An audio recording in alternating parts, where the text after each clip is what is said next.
ప్రభా! నేను నాగేశ్వరి. ప్రేమలు, పెళ్లిళ్ళు ఎంత కామనో, డివోర్స్ సైతం అంతే సాధారణంగా మారిపోయాయి. భారతీయ చిత్ర పరిశ్రమలో ఎంతో మంది నటీనటులు పెళ్లి చేసుకొని విడిపోయారు. ఆ జాబితాలో మరో జంట సైతం చేరింది. గత 11 సంవత్సరాలుగా కలిసి ఉంటున్న తమిళ సంగీత దర్శకుడు, నటుడు జీవి ప్రకాష్, సింగర్ సైంధవి జంట విడిపోతున్నట్లుగా ప్రకటించారు. జీవి ప్రకాష్ కాలీవుడ్ లో స్టార్ మ్యూజిక్ డైరెక్టర్ గా కొనసాగుతున్నారు. అలాగే హీరోగాను పలు చిత్రాల్లో అలరించాడు.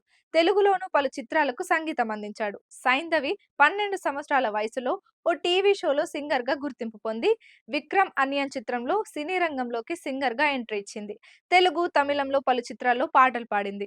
తెలుగులో తొలిసారిగా కీరవాణి సంగీత దర్శకం వహించిన గంగోత్రి సినిమాలో రైలు బండి పాటను పాడింది. ఆ తర్వాత నాగార్జున డాన్స్ సినిమాలో ముద్దే పెట్టు సాంగ్ ను ఆలపించింది. పరుగు, కాస్కో, శశిరేఖ పరిణయం, శక్తితో పాటు పలు సినిమాల్లో పాటలు పాడింది.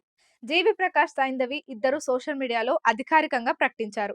గత కొద్ది రోజులుగా ఇద్దరు విడిపోనున్నట్లు కోలీవుడ్ లో ప్రచారం జరిగింది. చివరకు వాస్తవమని తేలింది. తమ 11 సంవత్సరాల వైవాహిక బంధానికి ముగింపు పలుకుతున్నట్లు తెలిపారు. వాస్తవానికి సైంధవి జీవి ప్రకాష్ కు చిన్ననాటి మిత్రురాలు.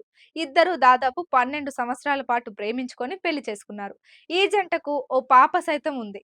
సోషల్ మీడియా పోస్ట్ లో జీవి ప్రకాష్ చాలా ఆలోచించిన అనంతరం సైంధవి నేను 11 ఏళ్ల వైవాహిక బంధానికి వీడ్కోలు చెప్పాలని నిర్ణయించుకున్నాం. మానసిక ప్రశాంతత, ఇద్దరి జీవితాల్లో మెరుగు కోసం ఒకరికొకరం పరస్పర గౌరవంతో ఈ నిర్ణయం తీసుకున్నాం. ఇలాంటి కీలక తరుణంలో మా గోప్యతకు భంగం కలిగించకుండా ఉండేందుకు మీడియా, స్నేహితులు, అభిమానులు మా నిర్ణయాన్ని అర్థం చేసుకోవాలని కోరుకుంటున్నాం. ఇక నుంచి తాము వేరవుతున్నట్లు అంగీకరిస్తున్నాం. ఈ నిర్ణయం ఇద్దరికీ ఉత్తమమని నమ్ముతున్నాం. ఈ సమయంలో మీ అవగాహన,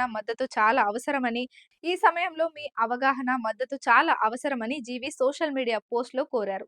అన్నట్టు జీవి ప్రకాష్ ప్రముఖ సంగీత దర్శకుడు ఎవరో తెలుసా? ఏఆర్ రెహమాన్ మేనల్లుడు.